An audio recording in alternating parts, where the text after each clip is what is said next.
Good to see everybody. I'll start off with just some injury updates. We're going to rule out Samson and Taekwon. And obviously, you guys saw the news. Buckner's going to be out. We're going to put him on IR. He hurt his neck in the Pittsburgh game.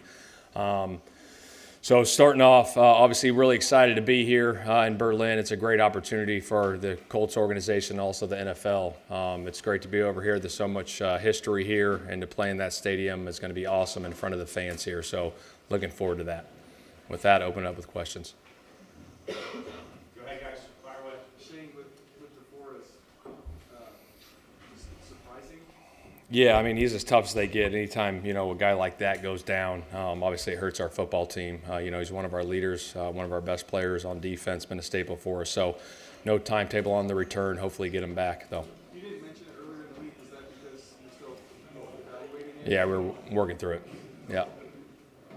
Why did you change the travel schedule compared to 2 years ago? You came in earlier 2 years ago, right? I think we're about the same. Was it on Friday too?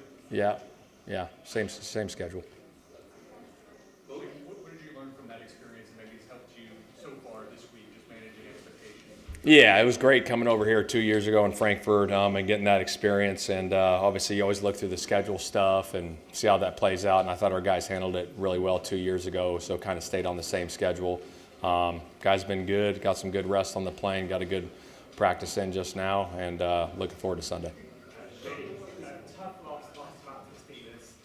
Daniel Jones, of course, as a former quarterback himself, what would you say to him after what was a tough game for him personally against the Steelers last time? Yeah, anytime you have a tough game, you bounce back from it, you learn from it, and you grow from it. Sometimes there's going to be adversity in this league. It's not always going to be perfect. And you learn from those mistakes, and you get back and prepare the right way and be ready to go for the next one. Coach, how does it feel to have Sauce Gardner in your roster? It's big time. Anytime you can get a player like that who's elite, that can cover like he does, it's huge. So it was a great get by our GM, getting that thing done in the trade. Just his energy he brings, his competitive nature is huge for our football team. Coach, Lucas here from Brazil. About confidence. One of the great things of being in a winning streak is the boost on everyone's confidence, right? Coming off a loss in Pittsburgh, what did you do? How did you work to restore the confidence in these guys, or didn't they lose confidence at all? And if you could send a quick message to the fan base in Brazil, we are many out there.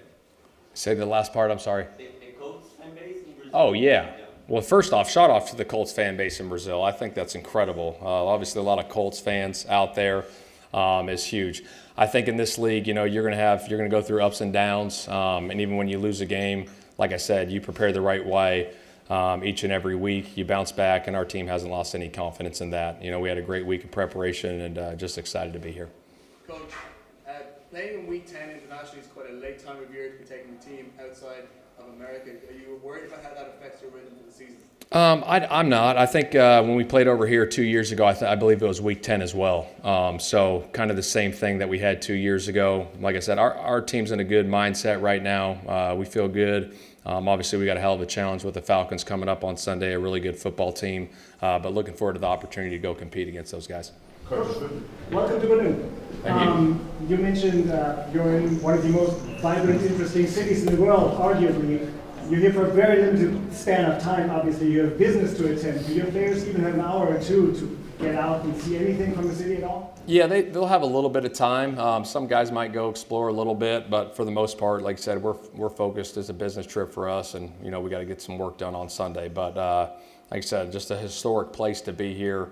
Hopefully those guys can get out for a little bit and see some things. Coach, I know we're coming for loss, but I think I can speak for most Colts fans when I say that the energy in the aura just feels different this season in comparison to previous seasons. And obviously you take it one game at a time, but what is the vibe like back in Indy, the towns, the locker room, the hallway? What is the vibe? Yeah, it's huge. The great thing about Indy, there's the Hoosier hospitality, and that's real. And all the sports teams pull for each other, the Pacers, the Fever, so everyone goes back and forth. The city's excited, and it's our job, to go out and execute every Sunday. But we prepare one day at a time. That's our focus, and just getting better, through the process every day. Coach, question about Bernard Reimann. It's obviously a home game for him. What do you think about his development past 2 years since Frankfurt? Yeah, he's been phenomenal for us. Obviously, he signed him to an extension this offseason. Just a really solid player for us, does everything right, super competitive, tough, gritty. So for him to be back home and playing this game, it's big for him. Coach, what can you say about the first start of the season, the first half? It's been the best start for the Colts in 2009 when you reached the Super Bowl. What can you say about this first half? First half's been good, but like I said earlier, I think with our message, my message to the team is one day at a time. We can't focus on the future. We can't focus on the past. Like, we're here where our feet are right now. We're locked in. Obviously, we just had our practice. We've got to have great meetings tomorrow and then go out and execute on Sunday. But, pleased with where our team's at, but we got to keep stacking them. Coach, Felix Levis for Berlin. Hello. Does Maximilian's Meng's connection to Germany influence your decision to give him playtime on Sunday? He's on the practice squad right now, so he won't be playing on Sunday. But he's been making great strides for us. Competitive, tough. The team loves him. The team loves him. So it's great to be over here, and obviously he'll get to see his family and some friends. I think it's awesome for him. Coach, can you just speak to us about the Atlanta Falcons and what threat they pose for you guys on both sides of the ball and how you approach them as an opponent? Yeah, they're a hell of a football team, very talented on both sides of the football. Obviously, Drake London and Pitts and Bijan Robinson are three great players, and Penix is playing really good football at the quarterback's position. So, obviously, we got to do a great job on defense containing those guys. Then on the flip side of it, Bates is a really good safety. Terrell, the corner, is a really good player. And then they got the two edge rushers, the rookies, Walker and Pierce, that can really rush. So, we got to be on it with our details. Our communication's got to be on point, come Sunday.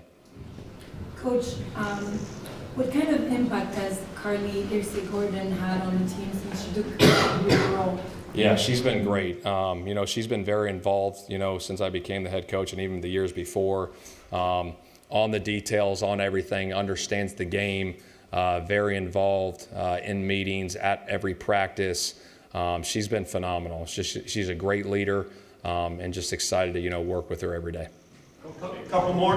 They won't be going head directly, but obviously you guys have from Taylor, the Falcons have Bijan Robinson. Yeah. Does having a top running back like JT help prepare for a guy like Bijan, or is it something that just doesn't matter? Yeah, I think obviously both really good players, really two good running backs, and those guys are both explosive. So obviously on the flip side for us, obviously we got to do a great job of containing him, and same thing for them, containing our guy. Both really good players. It should be a fun matchup to watch. Coach, you've gone from OC to head coach, third stint with the Colts right now, top of the division, second in the conference. But when you look back at that process and that journey, what have you learned about yourself that maybe you weren't expecting?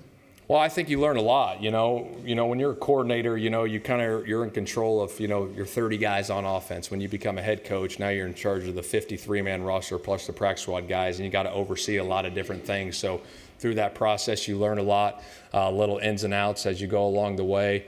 But it's been a great journey. I'm very thankful and very blessed to be in the position I'm in. Last one over here. Coach, what was missing in the locker room and the team organization, and Daniel Jones brought it to the team?